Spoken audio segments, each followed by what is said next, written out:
और ये बड़ी खबर, शिंदे सरकार ने बहुमत परीक्षण पास कर लिया है। बहुत आसानी से आंकड़ा पूरा था। शिंदे सरकार ने बहुमत का आंकड़ा पार किया।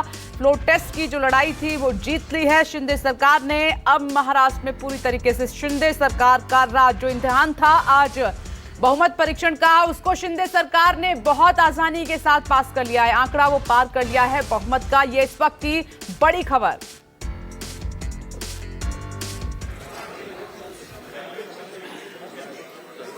राजेश रघुनाथ पाटील 146. राजेश पाटील 146.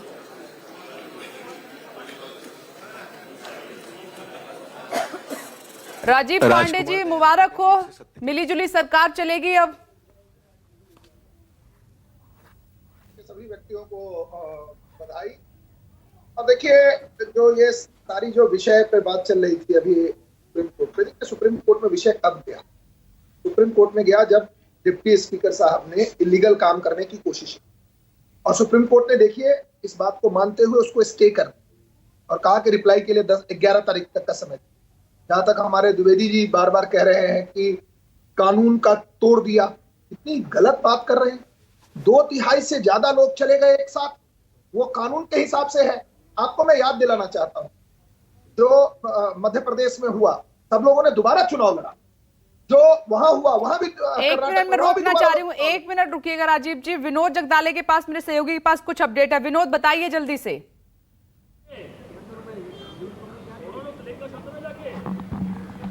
देखिए, बड़ी खबर यह है कि अब सरकार के फेवर में ज़्यादा वोट आ चुके हैं, लेकिन अब विपक्ष के जो वोट काउंट किए जाएंगे उसमें कांग्रेस के 4 वोट कम होने वाले हैं। वो 4 वोट में सबसे बड़ा नाम है अशोक चव्हाण, जो पूर्व मुख्यमंत्री है महाराष्ट्र के। पूर्व मंत्री विजय वडेट्टीवार वो भी नहीं पहुंच पाए हैं। जिशान सिद्दीकी बांद्रा से विधायक है, वो भी नहीं पहुंच पाए हैं। धीरज देशमुख, विलासराव देशमुख के बेटे, लातूर से विधायक, ये 4 विधायक आज अपना वोट वहां पर नहीं दे पाएंगे क्योंकि ये चारों लोग लेट पहुंचे सदन की कार्रवाई में। क्योंकि जब हेड काउंट होता है तब विधानसभा के दरवाजे वहां पर बंद किए जाते हैं। अब देखिए, कांग्रेस के विधायक, ये जब फ्लोर टेस्ट है, फ्लोर टेस्ट के समय पर पहुंचना जरूरी है 11 बजे से पहले। लेकिन अशोक चव्हाण, विजय वडेट्टीवार, जिशान सिद्दीकी, धीरज देशमुख, ये 4 कांग्रेस के विधायक अब अपना वोट वहां पर नहीं दे पाएंगे। बड़ी खबर है, ये 4 लोग देरी से पहुंचे हैं। विनोद ने ये बड़ी खबर ब्रेक की है कि कांग्रेस के 4 एमएलए वोट नहीं कर पाएंगे फ्लोर टेस्ट में क्योंकि वो देरी से पहुंचे हैं। हेड काउंटिंग के वक्त दरवाजा विधानसभा का बंद हो जाता है। इसमें महाराष्ट्र के पूर्व मुख्यमंत्री अशोक चव्हाण शामिल हैं। विजय देशमुख समेत 4 एमएलए बताए जा रहे हैं। आपल्या जागेवर उभे राहावे। एक एक करून सदस्यांनी स्वतःचे नाव व अनुक्रमांक उच्चारून आपल्या जागेवर खाली बसावे।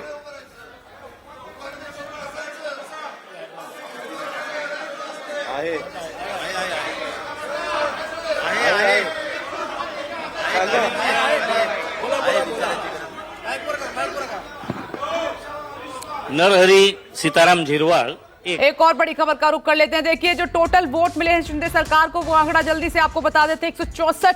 164 वोट पड़े हैं शिंदे सरकार के पक्ष में। ये बड़ी खबर आपकी टीवी स्क्रीन पर, और यही आंकड़ा लगातार हम आपको बता रहे थे। हालांकि एक और एमएलए का इसमें इजाफा हुआ था, तो 165 संख्या बताई जा रही थी संतोष बांगर के रूप में। लेकिन अभी जो जानकारी मिली है, 160 वोट शिंदे सरकार के पक्ष में पड़े हैं। बहुमत की जो परीक्षा थी उसको शिंदे सरकार ने पास कर लिया है। हेड काउंटिंग के जरिए बहुमत साबित किया एकनाथ शिंदे सरकार ने। अब एकनाथ शिंदे सरकार का राज महाराष्ट्र में, ये बड़ी खबर है। विश्वास मत हासिल कर लिया है एकनाथ शिंदे ने।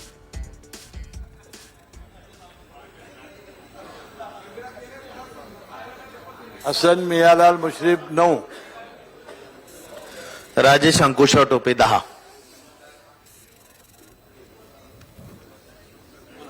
डॉक्टर राजेंद्र भास्करराव शिंगणे 11. राजीव जी बोलिए। पांडुरंग पाटील 164 वोट मिले हैं शिंदे सरकार को। फ्लोर टेस्ट की जो परीक्षा थी वो पास कर ली है।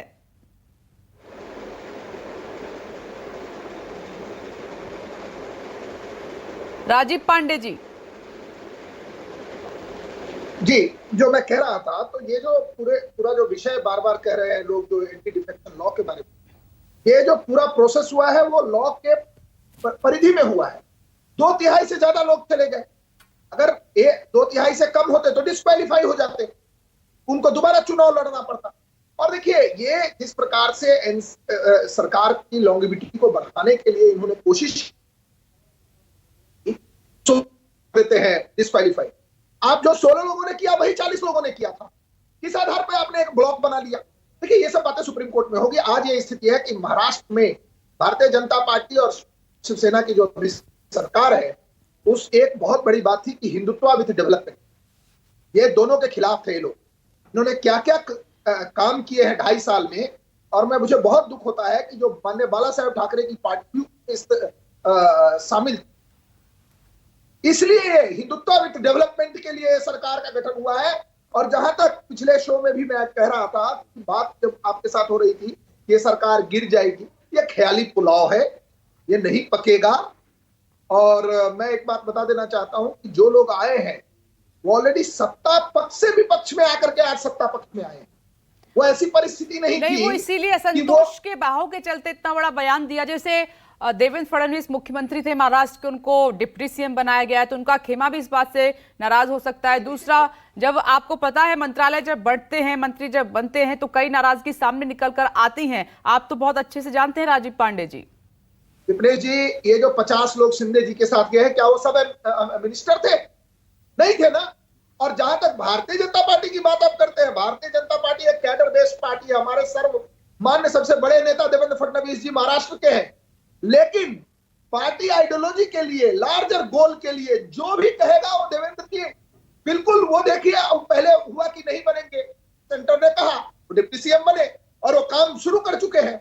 वो उनके जो काम करने का अंदाज है ना, वो महाराष्ट्र मिस कर रहा था पिछले 2.5 साल से।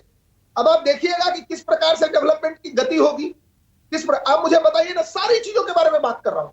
आप हर चीज में जो 5 साल में जो ग्रोथ स्टोरी था महाराष्ट्र का और 2.5 साल का जो क्या है, इसके बारे में आप देखिए। और दूसरी बात, जो लूटपाट की सरकार थी, उस लूटपाट में आप देखिए गृहमंत्री जेल में। नहीं, जो हिंदुत्व की बात आप कर रहे हैं, कई राज्यों में आपका हिंदुत्व धरा रह गया। कई पार्टियों से, ऐसी पार्टियों से, नेताओं से हाथ मिलाया जिनकी विचारधारा बिल्कुल अलग थी। तो राजीव जी ये बात मत बोलिए, मैं एक रिएक्शन जल्दी से यहाँ पर संजय जी आपसे लेना चाह रही हूँ। क्या कह रहे हैं संजय जी, बताइए जल्दी से। देखिए, मैं बिल्कुल स्पष्ट एक बात कहना चाहता हूँ जो पांडे जी कह रहे हैं। माननीय चंद्रशेखर जी ने सरकार बनाई थी, प्रधानमंत्री जी बने थे, वो उन्होंने बाकायदा 2/3 मेजॉरिटी तोड़ के एक पार्टी बनाई थी और पार्टी का समर्थन दिया था बाहर से माननीय राजीव गांधी ने, पूर्व प्रधानमंत्री जी ने। ये तरीका सही है।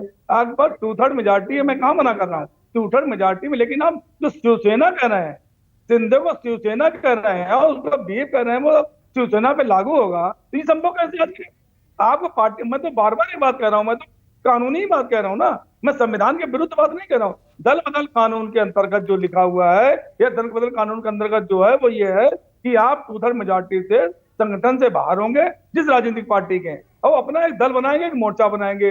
वो उसको कोई भी समर्थन दे ना दे वो अलग मैटर हो गया। लेकिन अब शिवसेना कैसे रह गए? तो बार बार माननीय स्पीकर जी ने इनको शिवसेना कर दिया, शिवसेना कार्यालय जो बंद कर दिया है वो किस आधार पर बंद कर दिया? अभी पार्टी माननीय उद्धव ठाकरे के पास है, माननीय उद्धव ठाकरे राष्ट्रीय प्रमुख हैं। ठीक है, मैं इस पर जवाब लूंगी। संजय जी 1 मिनट होल्ड कीजिएगा। नमस्कार, मैं हूं मानक गुप्ता। अगर आपको हमारा ये वीडियो पसंद आया हो तो इसे लाइक और शेयर जरूर करें, और हाँ, हमें सब्सक्राइब और फॉलो करना ना भूलें ताकि आप देश और दुनिया की कोई खबर मिस ना करें।